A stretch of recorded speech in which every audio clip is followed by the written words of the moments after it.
J とサンは久しぶりに幸せな気持ちで目を覚まし、その余韻を確かめ合うようにもう一度互いの体を求めた。しかしそんな穏やかな時間は長く続かない。 J はいよいよドリーム社の出資者たちへの復讐を本格的に始め、サンに予定も告げないまま慌ただしくアメリカへ向かった。帰国日も決まっていないとサンは J の秘書から初めて知らされる。皆さんこんにちは、 BL ホリックのムーニンです。ネタバレを含むのでご注意を。では早速始めましょう。 J が会社を離れたその日、社長は大型ドラマプロジェクトメモリーの主演がサニーに決まったと記者会見で発表した。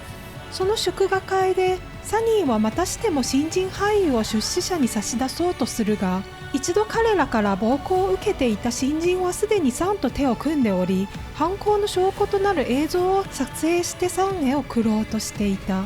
ところがトイレでサニーに見つかり、計画は失敗に終わる。その頃出資者は自分に従わなかった別の新人俳優に激しい拷問を加え、最後にはサニーへ彼を殺すよう命じていた。サニーは命令に従い、二度と引き返せない罪に手を染めると、手下を連れて外で待っていたサンの前に現れ、これが最後だと警告した。 J が恋しくてたまらないサンは彼のいないオフィスで一人物思いにふけっていた。しかし帰宅途中、再びギャングたちに囲まれ戦おうとしたところを見知らぬ男に助けられる。男は J に頼まれ、サンの安全を陰ながら見守っていたのだという。サンの携帯にスカイを拉致したから一人で指定された場所へ来いというメッセージが届く。スカイが心配でたまらないサンは嘘をつき、その場をこっそり抜け出した。指定された場所に着くと、身動きの取れないスカイが縛られていた。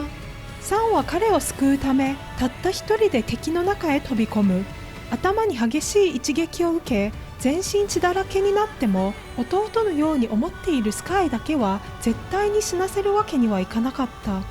かつて借金取りとして鍛え上げた格闘術を使い、サンは次々と敵を倒していく。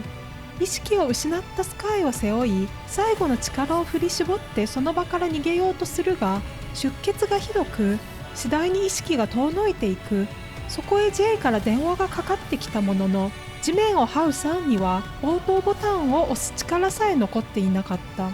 病院で意識を失っている間、サンは亡くなった弟と再会する。泣きながら何度も謝るサンに、弟と母は穏やかに微笑み、最後の別れを告げた。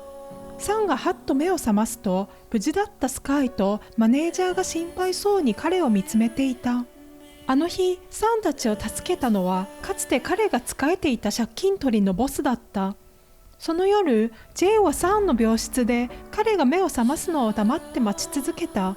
サンが目覚めて話しかけてもすぐには答えないほど J は怒っていた。30回以上電話をかけても応答がなく、自分と死のどちらかを選ぶならサンは死を選ぶのだろうと責め、その怒りは頂点に達する。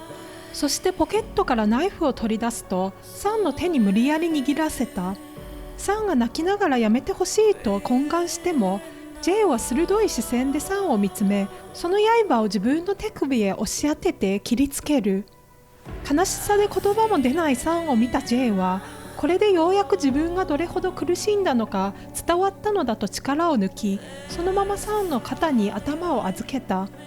翌朝、J の手首の傷が心配になったサンは彼の病室を訪れるが、 J はすでに会社へ向かっていた。ドリーム社では取締役たちが多数決によって J を辞任させようとしていたが、そこへ現れた J はドラマメモリーで使用される楽曲の著作権を自分だけが所有していることに加え、母から受け継いだ株式を合わせれば自分が会社の 61% を保有し、実質社長であることを初めて明かす。取締役会を制した J は病院へ戻ると、これからは何があっても必ず自分の電話に出るようサンへ強く迫った。